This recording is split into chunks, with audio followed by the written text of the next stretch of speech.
There's a moment that happens every night for some of you.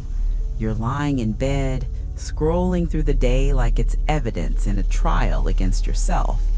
That email you sent, did it sound too casual? That presentation you gave, you stumbled over one word in minute 12. That conversation with your friend, why did you say that thing? God, why did you say that? Your body is exhausted, but your mind? Your mind is a prosecuting attorney that never rests. And here's what nobody's telling you. This isn't just about wanting to do well. This isn't about having high standards or being detail-oriented or whatever corporate bullshit people call it on LinkedIn. This is survival mode wearing a business suit.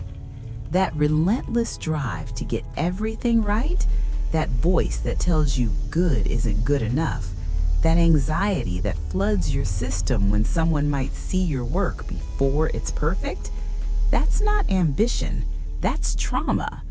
And I know the word trauma feels too big for what you're experiencing. Trauma is for people who survived terrible things, right? Not for people who just care a lot about their work. Not for people who just want things done properly. But what if I told you that perfectionism is one of the most socially acceptable forms of self-destruction? That it's a coping mechanism you developed to survive something, maybe something big and obvious, or maybe something small and repeated so many times it carved grooves into your nervous system. What if the reason you can't rest, can't celebrate, can't ever feel satisfied isn't because you're lazy or broken or not trying hard enough, but because your body is still trying to protect you from a threat that might not even exist anymore? Stay with me. Because if you've ever felt like you're running on a treadmill that keeps speeding up, if you've ever accomplished something impressive and immediately felt nothing, if you've ever said, "I'll relax when," and that day never comes, this is for you. We're going to talk about why your perfectionism isn't a personality trait, it's a survival strategy. And more importantly, we're going to talk about why understanding this changes everything. Let's go back, not to last week or last year, but way back to before you had language to describe what was happening. You're 4 years old and your parent comes home from work in a mood. You don't know why. It has nothing to do with you, but their energy fills the house like smoke, heavy, unpredictable, dangerous in ways you can't articulate. You learn very quickly to read the room, to be quieter, to be helpful, to be invisible when necessary and delightful when required. You become a tiny emotional meteorologist, constantly scanning the atmospheric pressure of everyone around you.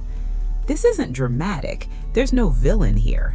Just a child learning that their safety depends on getting it right. Or maybe you're 8 and you bring home a report card, straight A's and 1 B+. Your parent looks at it and their face does that thing, that micro expression of disappointment they probably don't even know they're making, and says, "What happened with math?" Not, "Wow, look at these A's." Not, "You worked so hard." Just a focus on the one thing that wasn't perfect. Your child brain files this away. Success doesn't count if there's any failure mixed in. Good isn't good enough. I am only as valuable as my last performance. Or maybe it's different for you. Maybe there was chaos, addiction, mental illness, violence, instability. Maybe you learned that if you could just be perfect enough, good enough, quiet enough, helpful enough, you could control the uncontrollable. You could make things okay. Spoiler alert, you couldn't. No child can. But your nervous system doesn't know that. Your nervous system just knows that when things got scary, perfectionism gave you something to do with all that fear. It gave you a sense of control in a situation where you had none. Here's what's crucial to understand. Perfectionism that develops in safety It develops in an environment where mistakes have consequences that feel too big for a child to handle. Those consequences might be obvious: anger, punishment, withdrawal of love, or they might be subtle: disappointment, comparison to siblings, a parent's anxiety that gets projected on your achievements. Either way, the message is clear. Your worth is conditional. You must earn your place. Mistakes are dangerous. And so you learn. You learn to anticipate problems before they happen. You learn to control every variable you can. You learn that the only way to be safe is to be flawless. Except flawless is impossible. So you're trapped in a system where the goal can never be reached, but the punishment for not reaching it feels like annihilation. That's the origin story. That's where it starts. Section 2. How trauma becomes perfectionism. Let me explain the mechanism here, because this is where it gets interesting. When you experience trauma, and I'm using that word broadly to include any experience where your nervous system felt overwhelmed and unsafe, your brain adapts. That's what brains do. They find strategies to help you survive. For some people, that strategy is dissociation. For others, it's hypervigilance. For you, it was perfectionism. Your developing brain made a connection. When I'm perfect, I'm safer. When I'm perfect, people are pleased with me. When I'm perfect, I have value. This gets reinforced over and over every time you get praise for achievement, every time you avoid criticism by being impeccable, every time your anxiety decreases slightly because you checked something 3 times instead of 2.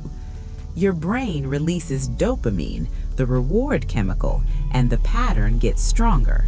Perfectionism becomes your primary coping mechanism, your security blanket, your identity.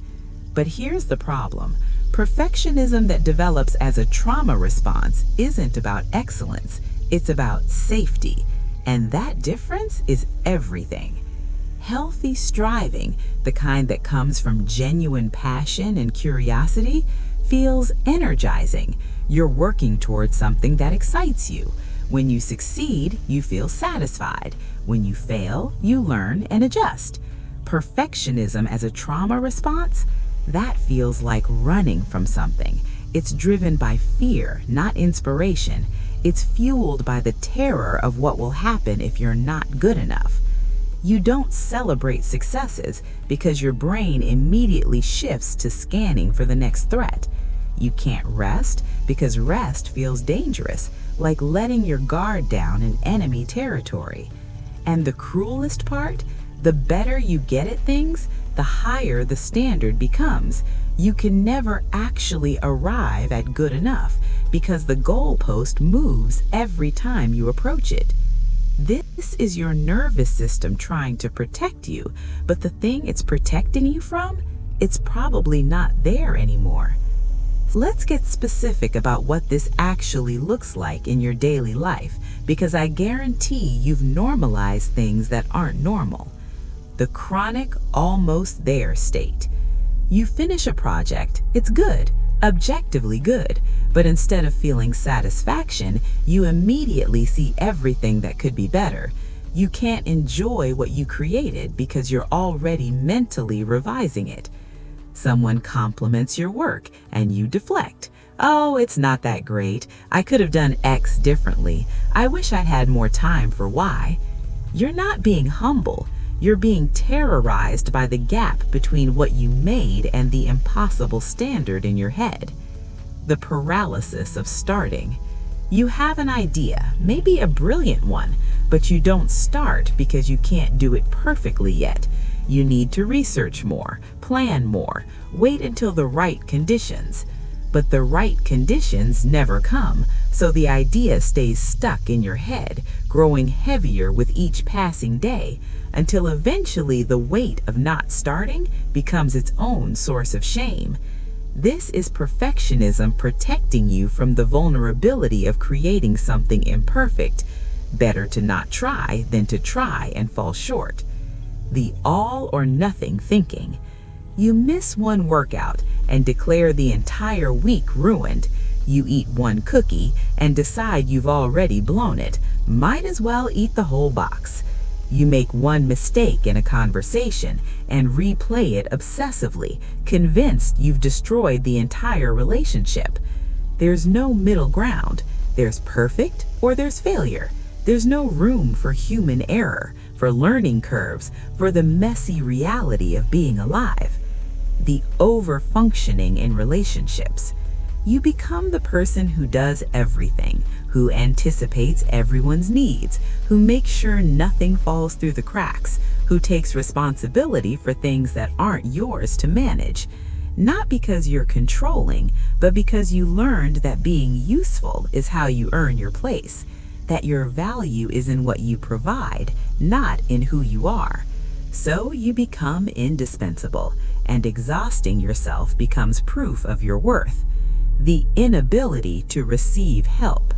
When someone offers to help, your immediate response is, "No, I've got it." Not because you actually have it, but because accepting help means admitting you can't do it perfectly alone.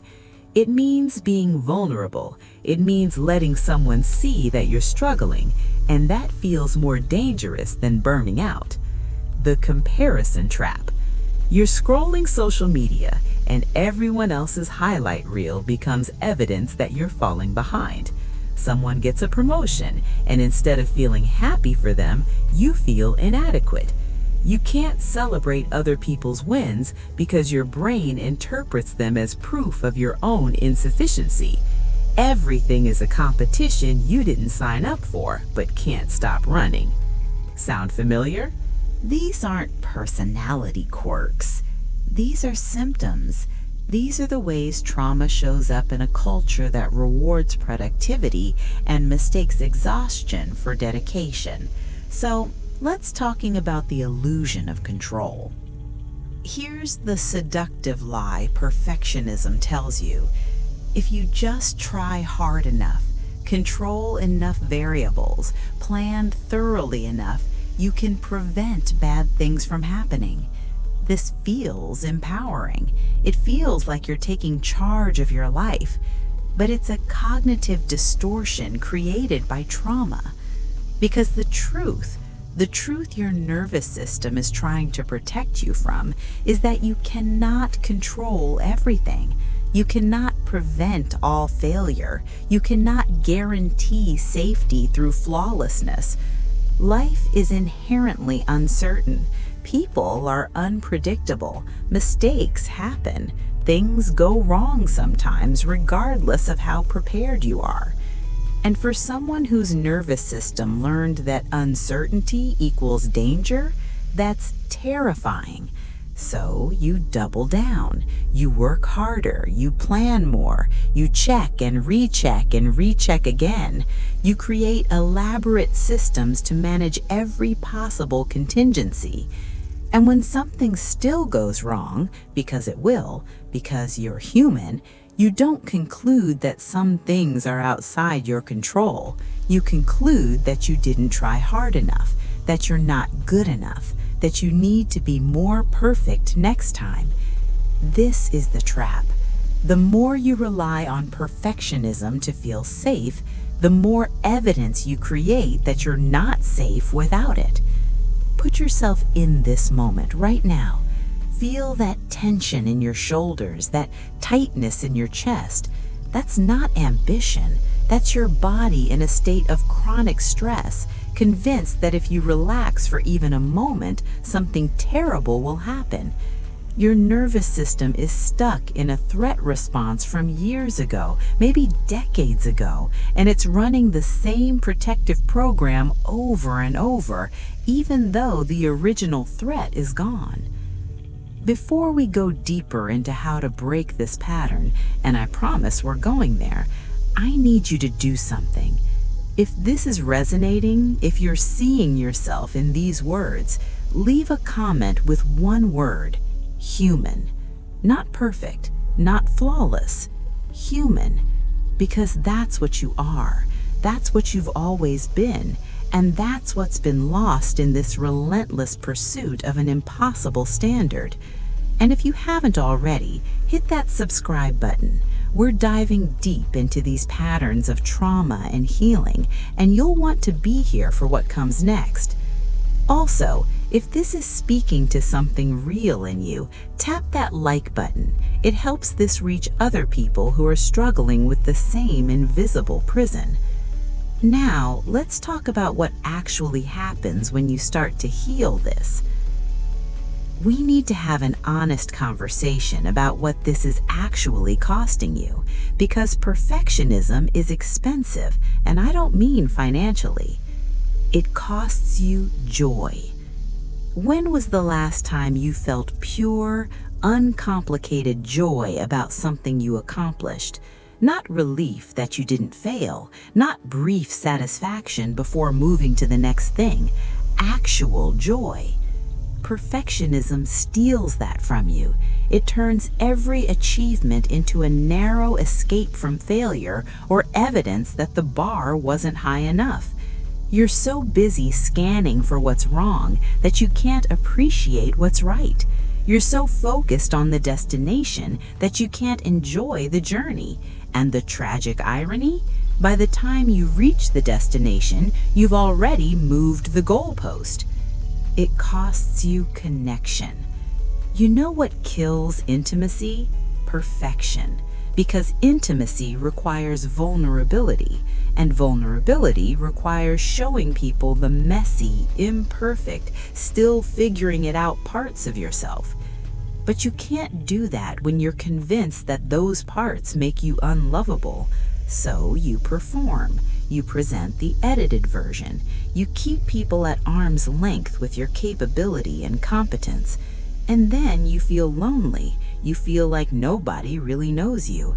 And you're right, they don't, because you won't let them. It costs you your health. Chronic stress isn't a metaphor. It's a physiological state with measurable consequences. Your cortisol levels stay elevated, your immune system gets suppressed, your sleep quality deteriorates, your digestion gets disrupted, your heart rate variability decreases. Perfectionism keeps your body in a state of perceived danger, and your body doesn't know the difference between running from a predator and running from the possibility of making a mistake. The result? Anxiety disorders, depression, burnout, chronic fatigue, autoimmune conditions. Your body breaks down under the weight of trying to be perfect. It costs you your creativity. Creativity requires experimentation. It requires trying things that might not work. It requires making a mess and seeing what emerges. Perfectionism kills all of that. It demands that you know the outcome before you start, that you only show the polished final product, that you never look foolish or amateur or confused. So you play it safe. You stick to what you know works. You edit yourself before you've even created anything. And that brilliant, weird, original thing that could only come from you, it never gets made because it couldn't guarantee being perfect. It costs you time. How many hours have you spent on something that was already good enough, pushing it towards some impossible ideal? How many projects have you abandoned because they weren't turning out perfectly? How many opportunities have you passed on because you weren't ready yet? You're spending your finite life trying to meet an infinite standard, and time spent in perfectionism is time not spent living. Think about that for a second. Really let it land. This pattern that you developed to protect yourself, it's now the thing you need protection from. Here's where it gets really interesting and maybe a little painful. Perfectionism promises you safety, control, and worthiness, but it delivers the opposite. You pursue perfectionism to avoid criticism, but you become your own harshest critic. Nobody could ever judge you as brutally as you judge yourself. You've internalized the critical voice so completely that you don't need external critics anymore. You carry them everywhere you go. You pursue perfectionism to feel in control, but you become controlled by it. It dictates what you do, what you don't do, how you spend your time, how you feel about yourself. You can't make a decision without consulting the impossible standard. You can't take action without anxiety. You pursue perfectionism to be worthy of love, but it makes you unavailable for love. Because love requires being seen, and you can't be seen when you're hiding behind a performance of perfection. Love requires rest, and you can't rest. Love requires mistakes and repairs, and you can't tolerate mistakes. This is the paradox. The thing you're doing to protect yourself is the thing that's hurting you most. And somewhere deep down, you know this. You know that the perfectionism is exhausting you. You know that it's not sustainable. You know that it's stealing your life from you. But you can't stop, because stopping feels like free falling without a parachute. Because what are you without the perfectionism? Who are you when you're not achieving, producing, perfecting? That question terrifies you. So you keep running on the treadmill, even as it destroys you. Okay, here's the part where I need you to understand something critical. You cannot think your way out of a nervous system problem. Perfectionism lives in your body, not just your mind. It's stored in your muscle tension, your shallow breathing, your racing heart, your constant state of activation. So healing isn't about developing better thought patterns, though that helps. It's about teaching your nervous system that you're safe even when you're not perfect. And that requires practice. Repeated, intentional, uncomfortable practice. Step 1. Recognize the trigger response. Start noticing when your perfectionism gets activated. Not to judge it, just to notice. You're about to send an email and you reread it for the 5th time. That's the response. Someone asks you to do something new and your immediate thought is, I can't unless I can do it perfectly. That's the response. You make a minor mistake and your heart rate spikes. That's the response. Just notice. Name it. Oh, there's my perfectionism. There's my trauma response activating. This creates space between the trigger and your reaction, and in that space, choice becomes possible. Step 2. Titrate the exposure. You can't go from perfectionism to radical imperfection overnight. Your nervous system will rebel. You'll feel too unsafe and you'll retreat back to the pattern. So you start small, intentionally small. Send an email without proofreading it 3 times, just once. See what happens. Spoiler, probably nothing catastrophic. Leave a typo on a social media post. Let it sit there.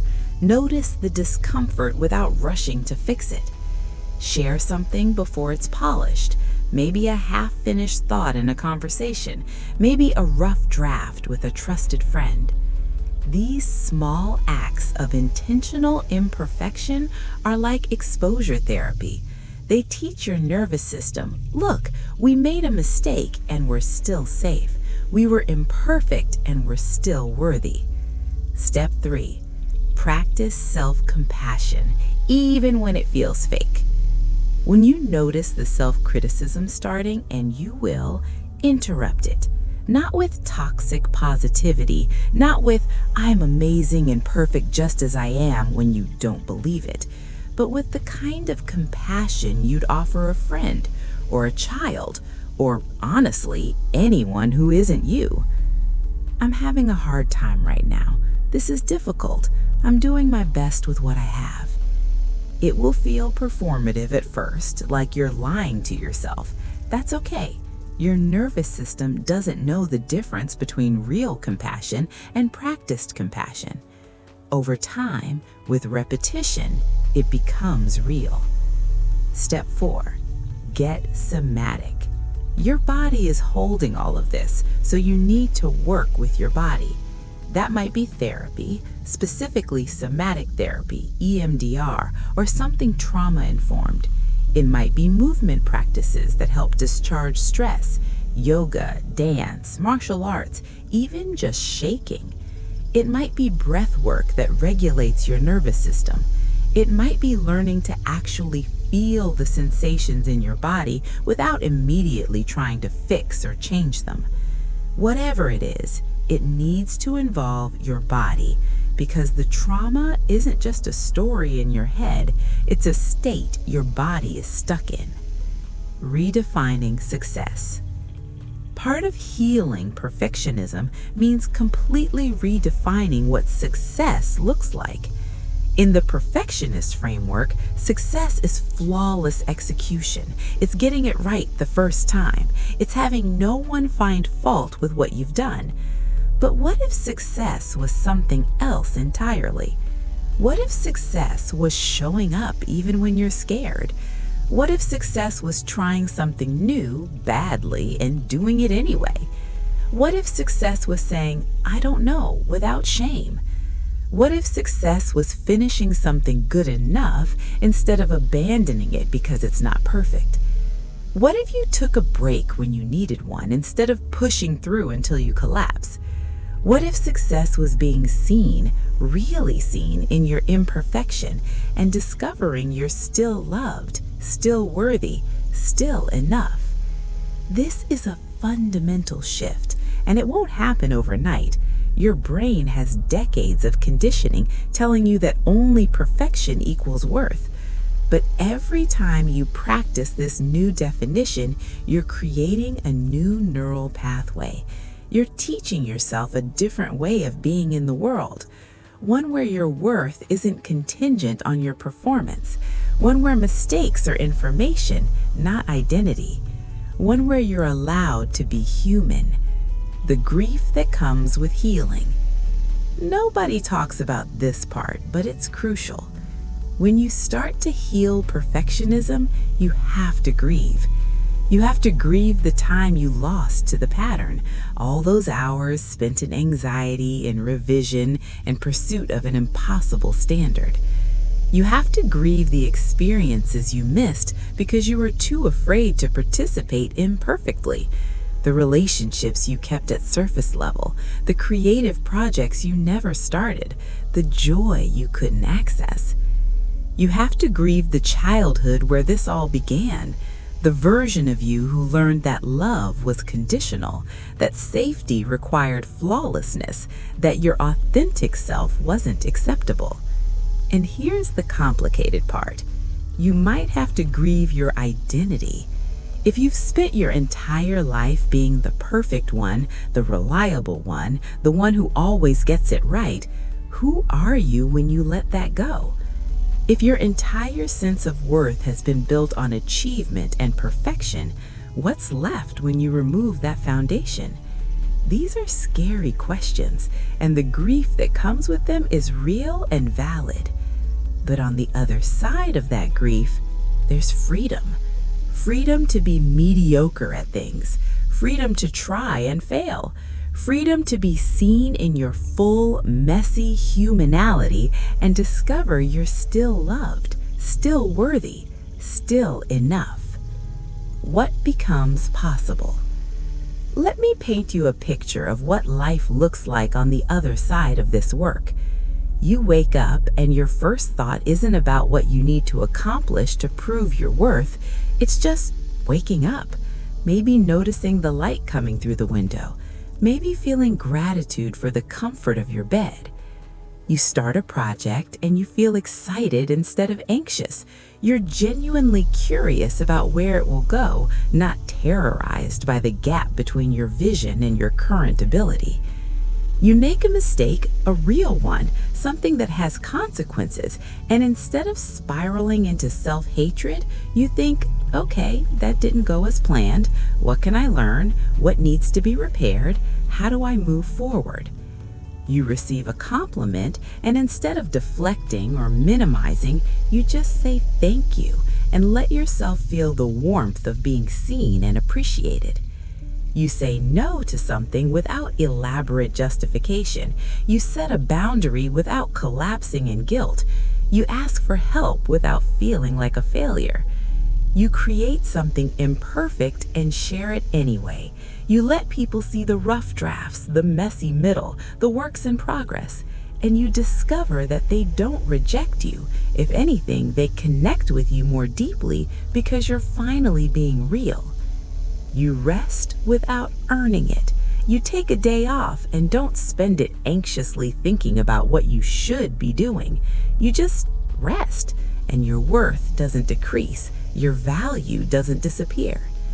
You look at yourself in the mirror, and instead of immediately cataloging your flaws, you see a human being who is doing their best, who is worthy of love, not because of what they accomplish, but because they exist. This isn't fantasy. This is what becomes possible when you treat perfectionism as what it actually is, a trauma response that can be healed. The ongoing practice. I need to be honest with you about something. This isn't a one-and-done fix.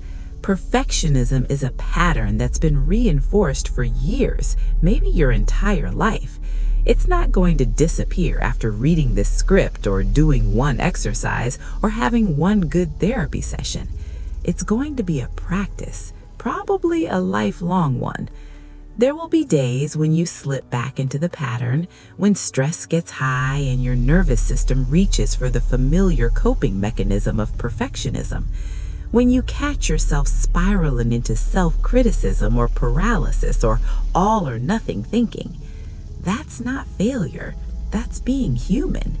The difference, the thing that indicates you're healing, is how quickly you notice, how much self-compassion you can offer yourself when it happens, how willing you are to course correct without making the slip up into evidence of your fundamental unworthiness. Healing looks like catching yourself mid-spiral and choosing differently. It looks like noticing the perfectionism arise and saying, "Thanks for trying to protect me, but I'm safe now. I don't need this anymore." It looks like making the same mistake you've made before and being gentler with yourself this time. It looks like celebrating the small victories, the email you sent without rereading 17 times, the project you finished at good enough instead of perfect, the day you rested without guilt. These are the practices. This is the work. Not dramatic transformation, but tiny, repeated choices to be different than you were taught to be. So here we are. You spent so much of your life believing that your worth was something you had to earn, that love was something you had to deserve through flawless performance, that safety required perfection. And I'm here to tell you, that was never true. It was a story your nervous system created to make sense of experiences that felt overwhelming. It was a strategy a child developed to survive in an environment that felt unsafe. But you're not that child anymore. You're an adult now, with agency, with choices, with the ability to question the stories you've been telling yourself. And the invitation, the real invitation, is to consider that maybe, just maybe, you're already enough. Not when you finish the next project, not when you lose the weight or get the promotion or finally achieve that impossible standard. Right now, in your imperfection, in your humanity, in your beautiful, messy, imperfectly human self. You are already enough. That might be the hardest thing you've ever tried to believe. Because if you're enough without the perfectionism, then what was all that suffering for? If you're worthy just as you are, then why did you spend all those years trying to earn what was already yours? Those are painful questions, and anger might come up. Grief might come up. That's okay. Feel it all, and then make a choice. You can keep running on the treadmill, chasing a standard that will always stay just out of reach, exhausting yourself in pursuit of safety that perfectionism can never actually provide. Or you can start practicing something different. You can practice being imperfect and discovering you survive it. You can practice being vulnerable and finding that people love you more, not less. You can practice resting and realizing your worth doesn't disappear. It won't be comfortable. Your nervous system will resist. The old patterns will feel safer, more familiar. But I promise you, what's on the other side is worth it. On the other side is freedom, connection, joy, creativity, rest, the ability to be fully human instead of performing an impossible ideal.